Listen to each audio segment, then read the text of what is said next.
So you want to avoid conflict in the first place? Well, stay tuned because I'm going to show you how.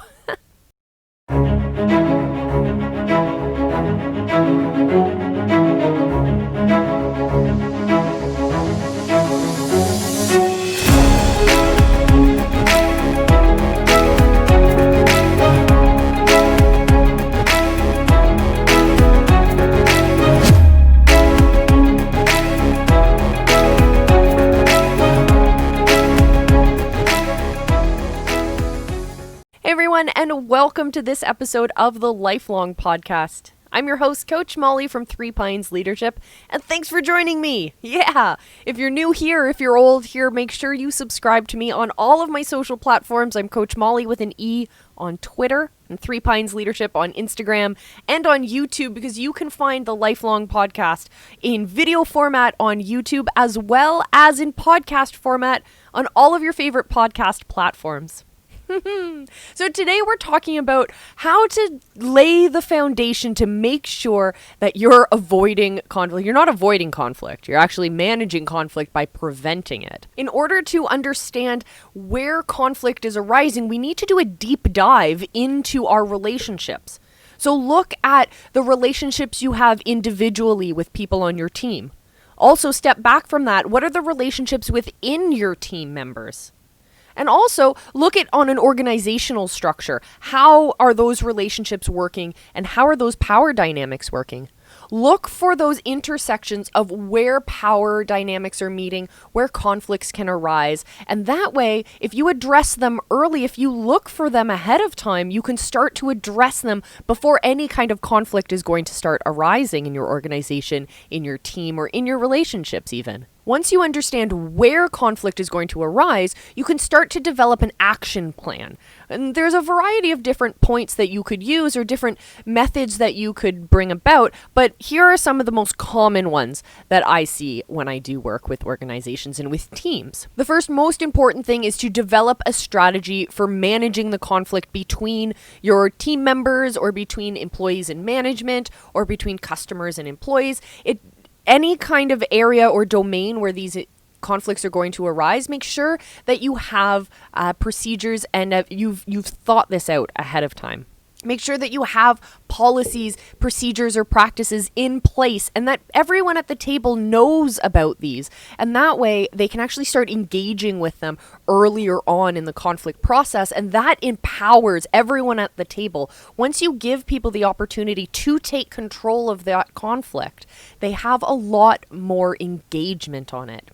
Also, make sure that you're explaining your plans for change, either in an organization or in a team or even in a relationship. If things are changing and outcomes are changing and the values are changing, they need to be addressed. So in an organization, make sure that you're training everyone appropriately. Make sure you're also taking suggestions and feedback from the people who are actually doing the work that you're training them on, for example. This way, you're ensuring that everyone feels involved.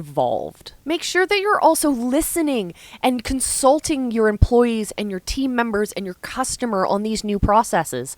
That way they feel like they're part of the team and they also feel like they have control over the situation. Make sure that you're rewarding your employees appropriately, but that can be a lot more than just a financial reward.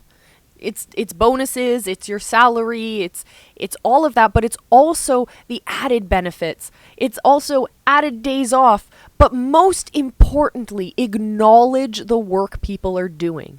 Acknowledge when people are being vulnerable and they're sharing their feedback with you. Acknowledge when people maybe are addressing when you have been the cause of a conflict or a problem. Be humble and recognize that if you're expecting other people to change if there's a conflict, then you should be willing to do that too. So remember, so much conflict comes out of either feeling like your needs are not being met or you're not being heard.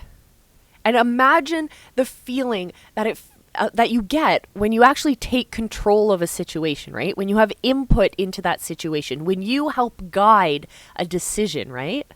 So when you can recognize things that you can do to help empower your employees or empower your team members or empower your customers, There's so much that can happen, so much amazing stuff that can happen when you start valuing employees and thinking about the business, for thinking about the culture and the environment that they're working in. It's incredible when you actually acknowledge when people are going above and beyond in these different areas. Improving your work environment or your team environment has a lot more to do with things outside of what your actual product or service is that your business is providing, right? There's so much more that so many metrics we're not looking at because they don't directly attach to the bottom line. So once we start, stepping back and widening our scope of what it means to contribute to the business or to the relationship, oh man, there's so much amazing that can happen when you do that.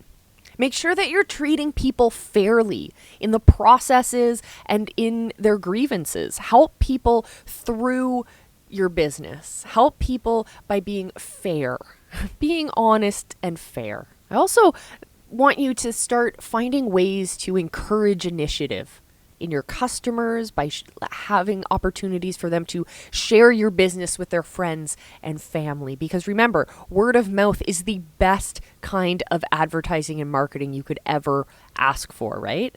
So when you're encouraging your customers to take the initiative, it's incredibly empowering for them. But imagine how empowering it can be when you're a leader of a team and you're empowering every single one of your team members to take initiative and to take action.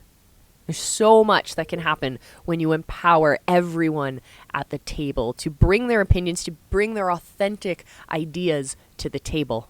It's also worth considering looking at how many channels you have for this feedback. Are you asking for feedback? Are you asking your customers to help you grow your business in that way by giving them when you ask your customers what they need and what their challenges are and how you can help them address those, they will literally hand you the answers for which you become the problem solver for them. If you can help them throw rocks at their enemies and you can help them address the challenges that are in front of them and get to where they want to be, that's success right there. So you have to think of that relationship differently. Think of the relationships you have with your customers the same way you would if you're working in a big organization and you're working on trying to make sure that your team that's launching a product is going to be successful. Think of your customers as part of that team too. All right, my friends, so these have been some tips I hope you can put into your businesses, all about preventing conflict in the first place. I've given you business examples, but you can also apply these same tips and techniques in your personal life. And when it comes to your relationships, one-on-one with your friends and your family members and those around you. Remember, the first tip is to prevent conflict, but the second is to harness the power of it, to take the conflict by the horns and get that gold star on your sash for it. I think that's such a cheesy line, but I absolutely love it, guys. All right, everyone, that's it for this episode. Make sure you get in touch with me on Twitter. Let me know if you like my cheesy lines or not. I'm down. I like feedback. All right, everyone, I'm Coach Molly from Three Pines Leadership. This is the Lifelong Podcast. Thank you so much for joining me yet again. Make sure you subscribe because I want you to watch me on the next episode. Check me out on YouTube if you want to see my crazy cool glasses, and subscribe on podcast so you have no excuse. You can listen to every episode. You can learn all of these skills and start harnessing the power that conflict gives you. All right, everyone. Thank you again for listening. Until next time, remember, I love you. And be excellent to each other.